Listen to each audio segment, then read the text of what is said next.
Hello everyone, this is Savita Chauhan. Welcome to Ambedkar Model School, Class 9th, Economic Poverty as a Challenge, Chapter 3.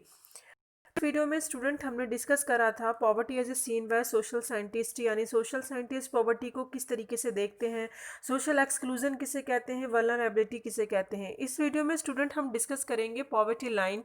That means ये एक इसे हम बोल सकते हैं एक ऐसी क्राइटेरिया है जिसको देखने से पता चल जाता है कि कोई भी उस रेखा के नीचे आता है तो वो गरीब है, और उस रेखा के नीचे आता है तो वो गरीबी रेखा से ऊपर है। तो कुछ सर्वे करने के बाद किस बेस पे ये डिसाइड किया जाता है वो हम इस वीडियो में डिस्कस करेंगे।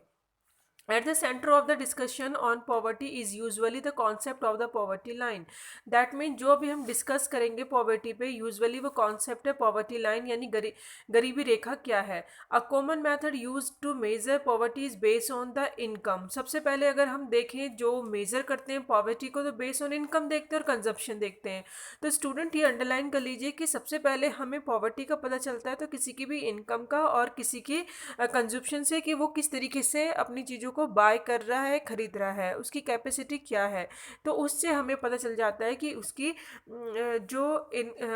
मतलब वो पॉवर्टी लाइन से नीचे है या पॉवर्टी लाइन से ऊपर है, कंजप्शन लेवल क्या है उसका।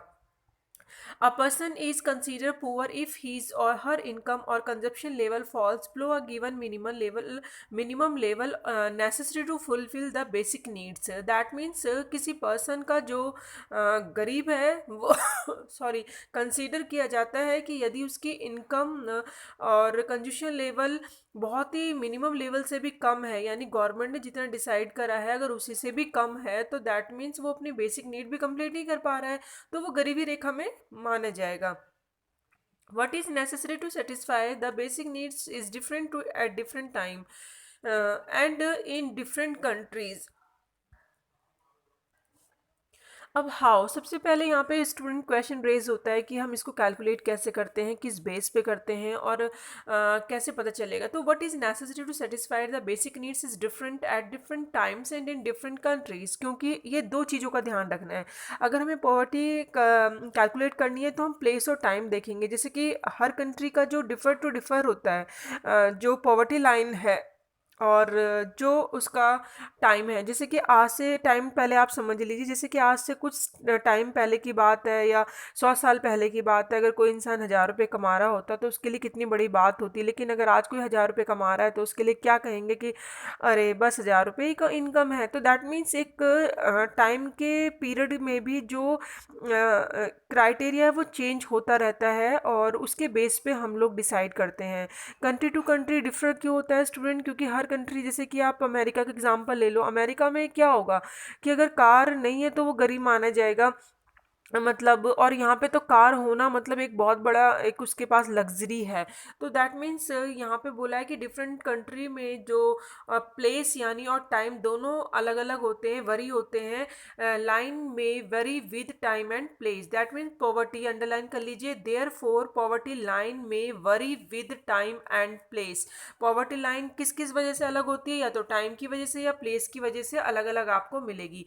Each country use an imaginary line that is considered appropriate for its existing level of development and is accepted minimum social norms. That means each country use करती है एक line, imaginary line consider करने के लिए कि वो उस level पे एग्जिट है करते हैं, उससे वो डिसाइड करते हैं उस लेवल पे कि वो डेवलपमेंट में है या फिर it's accept minimum social norms, यानी कुछ और अभी हमारे पास उसकी एक्सेप्टेशंस हैं।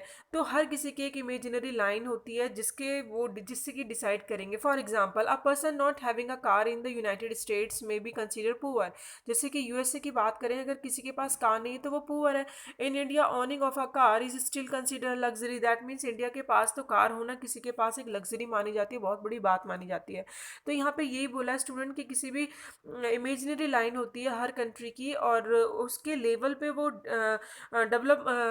डेवलपमेंट होगा या फिर मिनिमम सोशल नॉर्म्स के अकॉर्डिंग वो डिसाइड करेंगे कि कंट्री पॉवर्टी में लाइन में है या नहीं है, उसमें रहने वाले लोग कहाँ पर बिलोंग करते हैं। While determining the poverty line in India, अगर अब हम इंडिया की बात करें, अभी तो हम चलो आउट ऑफ नहीं करते, इंडिया की बात करते हैं, minimum level of food requirement. तो एस्टिमेट कैसे करेंगे? इंडिया की पॉवर्टी लाइन को एस्टिमेट करने के लिए हम सबसे पहले देखेंगे फूड सॉरी फूड रिक्वायरमेंट। तो हम एस्टिमेट करने के लिए minimum level of food requirements देखेंगे कि फूड उसकी रिक्वायरमेंट क्या है, क्लॉथिंग देखेंगे, footwear, food, light, education and medical requirement etcetera. ये कुछ बेसिक चीज़ें हैं, एमिनिटीज़ हैं जो डिटरमाइन फॉर सब्सिस्टेंस, जो लाइफ को जीने के लिए चाहिए।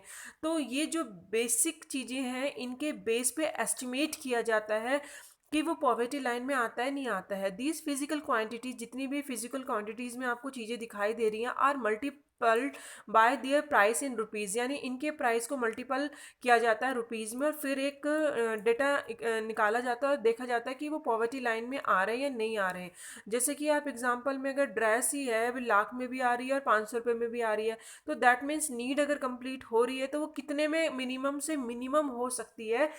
तो ये लाइन अंडरलाइन कर लीजिए कि जो फिजिकल क्वांटिटीज़ है, यानी ये सारी चीज़ें जो हैं, food requirement, clothing, footwear, fuel, light, ये जितनी भी फिजिकल क्वांटिटीज़ हैं इनके प्राइस को मल्टीपल करके प्राइस से निकाला जाता है।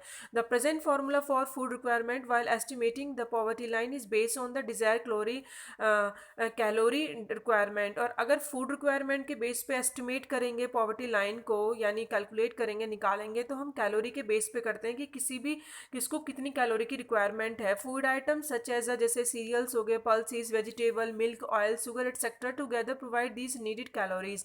इन सबको इकट्ठा करके ये देखा जाता है कि कितनी कैलोरीज की ज़रूरत है। The calorie need for depending on age, sex and the type of work, यानी वो किस तरीके का काम करता है, वो बॉय है, गर्ल है, या फिर उसकी एज क्या है, इस पे डिफर करता है कि पर्सन की कैलोरी कितनी रिक्वायरमेंट है। The accept average calorie requirement in India is 2400 calories per person per day in rural area. अगर गांव में देखें तो उसको इतनी कैलोरीज की ज़रूरत पड़ती है, and 2100 calories per person per day in urban area, और शहर में इतनी कैलोरीज की ज़रूरत पड़ती है। कैलोरीज के बेस पे रिक्वायरमेंट पे फूड रिक्वायरमेंट में हमें ये पता चल जाता है कि ये पॉवर्टी लाइन में है या नहीं है, क्योंकि जो यहाँ पे आप देखेंगे अर्बन में ज़्यादा कैलोरी की ज़रूरत है, सॉरी रूरल में, और अर्बन में कम। क्यों? क्योंकि जहाँ पे ये माना जाता है कि गांव में जो वर्क करते हैं वो उन्हें फिजिकल ज़्यादा वर्क होता है तो उनको एनर्जी ज़्यादा चाहिए होती है, तो उस बेस पे फूड के बेस पे एस्टिमेट किया जाता है। खाने के लिए तो आप कुछ भी खा सकते हैं, लेकिन बॉडी की जो नीड है उसको कंप्लीट करने के लिए एनर्जी की जो रिक्वायरमेंट्स होती है वो कितनी कैलोरी पूरी कर सकती है, उसके बेस पे ये निकाला जाता है कि भाई एक पर्सन को इतने फूड की ज़रूरत है और इतना उसको नीड है, तो वो एक कैलोरी के बेस पे डिसाइड किया जाता है। और अर्बन शहर में दोनों में अलग अलग होने की रीज़न यही है। अगर आपको क्वेश्चन आता है यहाँ पे पूछें अपने आप से कि भाई हाँ दोनों में कैलोरी अलग अलग क्यों है, क्योंकि शहर में थोड़ा सा कम फिजिकल वर्क होता है तो उसमें कम कैलोरीज की लोगों को ज़रूरत होती है अर्बन में। And since people living in rural areas engage themselves in more physical work and calorie requirements in rural areas are considered to be higher than in urban areas। ये अंडरलाइन कर लीजिए, क्योंकि फिजिकल वर्क गांव में ज़्यादा करते हैं तो उनको ज़्यादा ज़रूरत पड़ती है। The money monetary expenditure per capita needed for buying these calories requirements in term of food, grains etcetera is revised periodically taking into the considerations the rise in prices। that means ये monetary expenditure क्या होता है student, यानी money का कितना expand किया जा रहा है इन चीज़ों पे, यानी पर कैपिटा जो उनकी नीडेड है तो उसको ख़रीदने के लिए, उसको कैलोरी को ख़रीदने के लिए रिक्वायरमेंट कितनी है, तो मॉनेटरी एक्सपेंडिचर कितना है, ठीक है, तो वो मनी में कितना खर्चा किया जा रहा है, तो वो रिक्वायरमेंट कितनी है फूड ग्रेन में, तो वो एक सिस्टमेटिक है। जैसे कि एक पीरियोडिकल अगर हम बात करें तो वो प्राइस में आप देखेंगे, उसको हम कंसीडर करेंगे प्राइस में, ठीक है। तो मॉनेटरी एक्सपेंडिचर यानी आप खर्च कितना कर रहे हैं अपनी ज़रूरत पे। On the basis of this calculation for the year 2011-12, अगर हम 11-12 के आंकड़ों से यानी सर्वे के हिसाब से डाटा से अगर बात करें तो आपके डाटा 2021 में अलग होंगे। The poverty line for a person was fix eight ₹816 per month for rural area, यानी जो पॉवर्टी लाइन जो एक इमेजिनरी लाइन डिसाइड की गई है, फिक्स की गई है, ये की है कि एक महीने में जिसकी सैलरी 816 16 से कम है तो वो गरीबी रेखा में आता है, और अर्बन में की गई है 1000।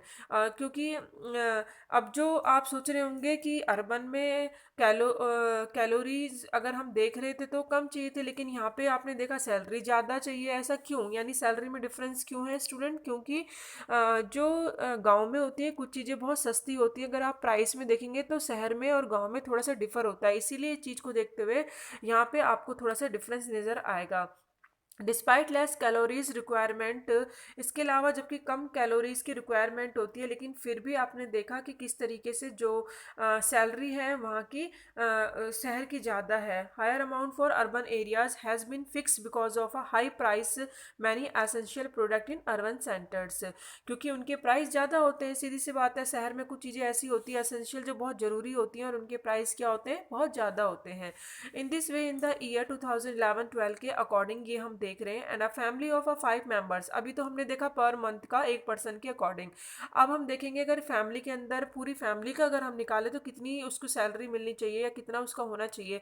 अगर 5 मेंबर है रूरल एरियाज के अंदर तो earning less than about ₹4080 per month will be below the poverty line. अगर 4000 से नीचे उसकी सैलरी है तो वो पॉवर्टी लाइन के नीचे माना जाएगा। और similar family in the same, ऐसी ही फैमिली अगर अर्बन एरिया में है तो need a minimum ₹5000 per month to meet their basic requirements, तो उसको 5000 की रिक्वायरमेंट्स होगी अपनी बेसिक नीड्स को कंप्लीट करने के लिए।